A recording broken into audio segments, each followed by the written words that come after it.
আওয়ামী লীগের ইতিহাস বারে বারে গণতন্ত্রকে হত্যা করার ইতিহাস। তাদের ইতিহাস রক্ষী বাহিনী থেকে দিয়ে 30,000 বাংলাদেশের স্বাধীনতাকামী মুক্তিযোদ্ধাদেরকে হত্যা করার ইতিহাস। তাদের ইতিহাস বর্বরতার ইতিহাস, ধর্ষণের সেঞ্চুরি করার ইতিহাস, বাংলাদেশের ছাত্র সমাজকে কলঙ্কিত করার ইতিহাস, এদেশের ছাত্র রাজনীতিকে কলঙ্কিত করার ইতিহাস। তাদের ইতিহাস একদলীয় বাকশাল কায়েমের মধ্য দিয়ে গণতন্ত্রকে বিলুপ করার ইতিহাস। সুতরাং আওয়ামী লীগ নামক এই ফ্যাসিস্ট মাফিয়া সংগঠনের পক্ষে যে কোনো কিছু বলা সম্ভব। আমরা শুধু অঙ্গীকার করতে চাই, এখানে দাঁড়িয়ে আজকে 15ই জুলাই এখানে দাঁড়িয়ে আমরা অঙ্গীকার করতে চাই, বাংলাদেশে আর কোনোদিন কোনো ফ্যাসিবাদের উৎপত্তি হতে দেব না। আমরা সবাই ঐক্যবদ্ধ থাকবো স্বৈরাচারের বিরুদ্ধে। আমরা গণতান্ত্রিকভাবে সাংবিধানিকভাবে এই দেশের রাষ্ট্র কাঠামো এমন ভাবে সংশোধন করব যাতে বাংলাদেশে আর কোনোদিন ফ্যাসিবাদী শক্তির উত্থান না হয়।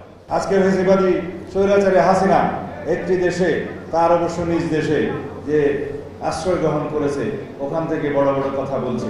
অনেকে বলছে মুর্দা কাফন পুড়ে কথা বলছে, সেটা জায়েজ নাই। সে বলছে বাংলাদেশে প্রত্যাবর্তন করবে, আমরা তো তার প্রত্যাবর্তন চেয়েছি আইনানুগ ভাবে, এক্সট্রাডিশন চুক্তি অনুসারে। ইন্টারিম গভর্নমেন্টের সময় পত্র দেওয়া হয়েছে, আমরা তাগাদা পত্র দিয়েছি। আমরা চাই তাকে দেশে ফিরিয়ে এনে তার রায় কার্যকর করা হবে। গতকাল পার্লামেন্টে আমি স্পষ্টভাবে বলেছি, তার আত্মসমর্পণের কোনো সুযোগ নাই। তাকে প্রথমেই গ্রেফতার করা হবে, তাকে ফিরিয়ে নিয়ে এসে এবং রায় কার্যকর করা হবে। যদি তার আপিল করার কোন অধিকার থাকে, সেটা আইন আদালত দেখবে। আর যারা বিভিন্ন দেশে আশ্রয় গ্রহণ করেছে, ফ্যাসিবাদী দূষর মন্ত্রী এমপি, যারা বিভিন্ন সরকারি কর্মকর্তা ফ্যাসিবাদের দূষর ছিল, তাদেরকে ফিরিয়ে আনার জন্য আমরা ইন্টারপোলের মাধ্যমে অ্যারেস্ট ওয়ারেন্ট জারি করিয়েছি। সেই প্রেক্ষিতেই বেনজির আহমদকে গ্রেফতার করা হয়েছে। আশা করি খুব শীঘ্রই তাকে ফিরিয়ে আনতে পারবো এবং বিচারের মুখোমুখি করতে পারবো। আমরা চাই সবাই ন্যায় বিচার পাক। যারা গণহত্যায় জড়িত ছিল, যারা এদেশের সাধারণ মুক্তিকামী মানুষের উপরে পাক হানাদার বাহিনীর মতো আক্রমণ করে গণহত্যা চালিয়েছে, তাদেরও ন্যায় বিচার পাওয়ার অধিকার আছে। তাদেরকে আমরা বিচারের মুখোমুখি করব। আইসিটি অ্যাক্টে পরিবর্তন আনা হয়েছে এবং সন্ত্রাস বিরোধী আইনে পরিবর্তন আনা হয়েছে। আওয়ামী লীগকে দল হিসেবে বিচারের কাঠগড়ায় দাঁড় করানো যাবে। তদন্ত পরিচালনা করা হচ্ছে, তাদের বিরুদ্ধে আওয়ামী লীগকে রাজনৈতিক দল হিসেবে বিচারের মুখোমুখি করা যাবে। বাংলাদেশের সংবিধানের আর্টিকেল 47-এ সেটা বলা আছে, ব্যক্তি এবং সংগঠন উভয়েরই বিচার করা যাবে গণহত্যা এবং মানবতা বিরোধী অপরাধের দায়ে। সুতরাং বাংলাদেশে সকল কিছুরই হিসাব নেওয়া হবে, ন্যায় বিচার নিশ্চিত করা হবে। আমরা চাই আইনানুগ প্রক্রিয়ার মধ্য দিয়ে ফ্যাসিবাদী মাফিয়া সংগঠন আওয়ামী লীগের রাজনৈতিক ভাগ্য নির্ধারিত হোক। আমরা এক্সিকিউটিভ অর্ডারে, প্রশাসনিক আদেশে কোন রাজনৈতিক দলের রাজনীতি করাকে, নিষিদ্ধ করাকে আমরা সঠিক মনে করি না। এটা জুডিশিয়াল প্রসেসের মধ্যে দিয়ে যেতে হবে, আইনানুগ প্রক্রিয়ার মধ্যে দিয়ে যেতে হবে, সেটা আমরা নিশ্চিত করতে চাই। যারা ফ্যাসিবাদী শেখ হাসিনার সংগঠন হিসেবে আওয়ামী লীগের দায় দায়িত্ব নির্ধারণের জন্য আইনানুগ প্রক্রিয়া গ্রহণের পক্ষে মতামত ব্যক্ত করবেন, তাদের পক্ষে আমার একটা যুক্তি আছে। কথা হচ্ছে, রাজনৈতিক সংগঠনের রাজনৈতিক ম্যানিফেস্টোর প্রেক্ষিতে যদিও অবৈধ, তারা রাজনৈতিক দলের শীর্ষ নেতৃত্ব হিসেবে সরকার পরিচালনা করেছেন। অবৈধ প্রধানমন্ত্রী হলেও প্রধানমন্ত্রীর নাম ছিল, তার দায় দায়িত্ব সেই সংগঠনকে নিতে হবে। যে সমস্ত সংগঠনের নেতা কর্মীরা গণহত্যা চালিয়েছে, তাদের দায় দায়িত্ব সেই সংগঠনকে নিতে হবে। আমরা জানি নুরেমবার্গ ট্রাইব্যুনালের মধ্য দিয়ে সেই সময়কার সংগঠন, হিটলারি সংগঠনকে রাজনৈতিক অধিকারকে বঞ্চিত করা হয়েছে, কেড়ে নেওয়া হয়েছে, নিষিদ্ধ করা হয়েছে। গেস্টাপোর প্রতি তাদের নিষেধাজ্ঞা আছে, নিষিদ্ধ করা হয়েছে। সেই সময় দ্বিতীয় বিশ্বযুদ্ধের সময়কাল ছিল, তখনও তারা গণহত্যা করেছে। আর বাংলাদেশে একটি তথাকথিত নির্বাচিত সরকারের নাম দিয়ে রাষ্ট্রীয় ক্ষমতায় রাষ্ট্রীয় বাহিনীকে দিয়ে হত্যাযজ্ঞ চালিয়েছে, ম্যাসাকার করেছে এবং বাংলাদেশের সেই গণহত্যার স্বাক্ষর যারা রেখেছেন তারা সবাই চিহ্নিত হয়েছে। বাংলাদেশে এমন কোন হত্যা পরিচালিত হয়েছে আসমান থেকে গুলি করে সাধারণ গৃহিণীকে এবং শিশুদেরকে হত্যা করা হয়েছে, এটা বিশ্বের কোনো নজির নেই। সুতরাং তারা কখনো ঠিক দায়িত্ব এড়াতে পারে না। খুবই লজ্জিত হই যখন এই ফেসিবাদী গণহত্যাকারী আওয়ামী লীগ এবং তার প্রধান শেখ হাসিনা এবং তাদের দলীয় নেতা কর্মীরা এই গণহত্যার জন্য তাদের ন্যূনতম কোনো অনুশোচনা নাই, ক্ষমা প্রার্থনা তো দূরের কথা, জুলাই যোদ্ধাদেরকে তারা অপরাধী হিসেবে তকমা দিচ্ছে।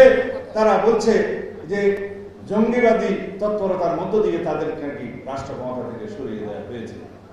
এই যখন অবস্থা, তারা আবারও বাংলাদেশের রাজনীতি করার স্বপ্ন দেখে এর চাইতে ঘৃণিত, লজ্জিত আর কোনো বাক্য হতে পারে না। যাই হোক, এটা তাদের ইতিহাস। আওয়ামী লীগের ইতিহাস বারে বারে গণতন্ত্রকে হত্যা করার ইতিহাস।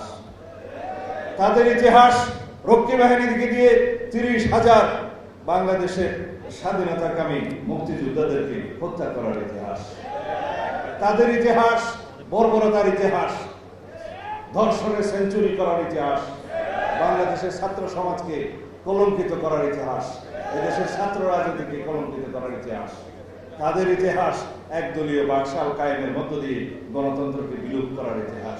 সুতরাং আওয়ামী লীগ নামক এই ফ্যাসিস্ট মাফিয়া সংগঠনের পক্ষে যে কোনো কিছু বলা সম্ভব।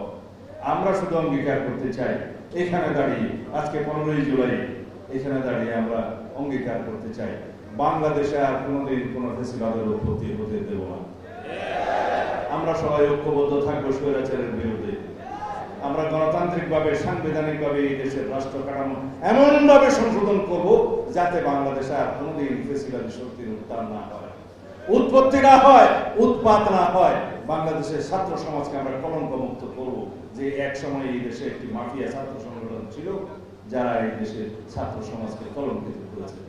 এই দেশের ছাত্র সমাজের ইতিহাস বড় উজ্জ্বল, রক্তে লেখা ইতিহাস, সেই ইতিহাসকে তারা কলঙ্কিত করেছে। সুতরাং বন্ধুগণ, সময় আর বেশি নাই, আমি সংসদের দিকে রওনা হব। আমি আশা করি আমরা এই জুলাইয়ের চেতনা নিয়ে কেউ যেন ব্যবসা করব না। আশা করি এই জুলাইয়ের চেতনাকে ব্যবহার করে কেউ কোনো রাজনৈতিক সংগঠন হিসেবে এই চেতনাকে ব্যবহার করব না। জুলাই আমাদের চেতনা ঠিক আছে, কিন্তু জুলাই আমাদের শক্তি। এই জুলাইয়ের কৃতিত্ব যেন আমরা কেউ ব্যবহার না করি, কেড়ে না আনি। এককভাবে কারো কোনো কৃতিত্ব এই জুলাইয়ের নাই। এদেশের সমস্ত জনগণ এই জুলাইয়ে যুদ্ধ করেছে ফ্যাসিবাদের বিরুদ্ধে, কৃতিত্ব তাদের। সুতরাং আমরা এই জুলাইয়ের শক্তিকে আমরা আরো শক্তিশালী করব। আমরা ফ্যাসিবাদ বিরোধী গণতান্ত্রিক আন্দোলনের যে ঐক্য গড়ে উঠেছিল সেই ঐক্যকে ধরে রাখব, সেই ঐক্যকে আমরা ধরে রেখে সামনের দিকে আমরা সেই শহীদের প্রত্যাশিত গণতান্ত্রিক বাংলাদেশ বিনির্মাণ করব। এই দেশে যেন কোনো সরকার কোনোদিন ভবিষ্যতে ফ্যাসিবাদী আচরণ করতে সাহস না পায়, সেজন্য আমরা এই জুলাইয়ের স্মৃতিকে ধারণ করব। জুলাই স্মৃতি জাদুঘর সেই স্বাক্ষর বহন করবে এবং সেটা দেখে ভবিষ্যতের সকল সরকার শিক্ষা গ্রহণ করবে। এই সেই গণভবন, এখানে জুলাই স্মৃতি ধারণ করা আছে। যারা ফ্যাসিবাদী আচরণ করবে তাদের পরিণতি এরকম হবে। সুতরাং আমরা তো, আমাদের বয়স হয়ে গিয়েছে, আমরা তোমাদের রেখে যাচ্ছি, তোমরা এই গণতন্ত্রকে এগিয়ে নিয়ে যাবে, বাংলাদেশকে বিনির্মাণ করবে। সেই বাংলাদেশ, যে বাংলাদেশের স্বপ্ন ৭১-এর শহীদেরা রেখেছে, যে বাংলাদেশের স্বপ্ন জুলাইয়ের শহীদেরা রেখেছে, যে বাংলাদেশের স্বপ্ন যারা দু চোখের আলো হারিয়েছে তারা দেখতে না পেল, তাদের সন্তানরা যেন দেখে, সেই প্রত্যাশিত বাংলাদেশ বিনির্মাণে আসুন আমরা সবাই